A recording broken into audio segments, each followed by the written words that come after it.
தாளமுக்கம் என்பது புவியின் ஒரு குறிப்பிட்ட பகுதியில் வளிமண்டல அமுக்கம் அதன் சுற்றியுள்ள பகுதியை விட குறைவாக இருக்கும் ஒரு நிலையை குறிக்கின்றது.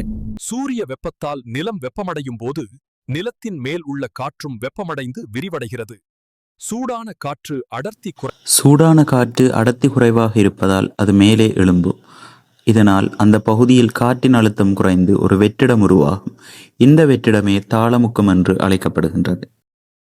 இந்த வெற்றிடத்தை நிரப்ப சுற்றியுள்ள பகுதிகளில் இருந்து குளிர்ந்த காற்று வேகமாக அந்த தாழமுக்க பகுதியை நோக்கி நகரும்.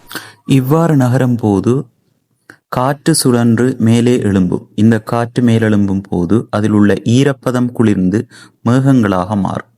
இந்த மேகங்கள் ஒன்று சேர்ந்து பெரிய மழை மேகங்களாக உருவாகி மழை பொழியும். தாழமுக்கம் ஒரு குறிப்பிட்ட பகுதியில் நீடித்தால் அது காற்றழுத்த தாழ்வு மண்டலமாக மாறும். இந்த மண்டலம் புயல், சூறாவளி போன்ற கடுமையான வானிலை மாற்றங்களுக்கு வழிவகுக்கும். தாழமுக்கம் என்பது இயற்கை நிகழ்வுகளில் ஒரு முக்கிய பங்கு வகிக்கிறது. இதன் காரணமாகத்தான் புவியில் மழை, புயல், சூறாவளி போன்ற பல வானிலை மாற்றங்கள் ஏற்படுகின்றன.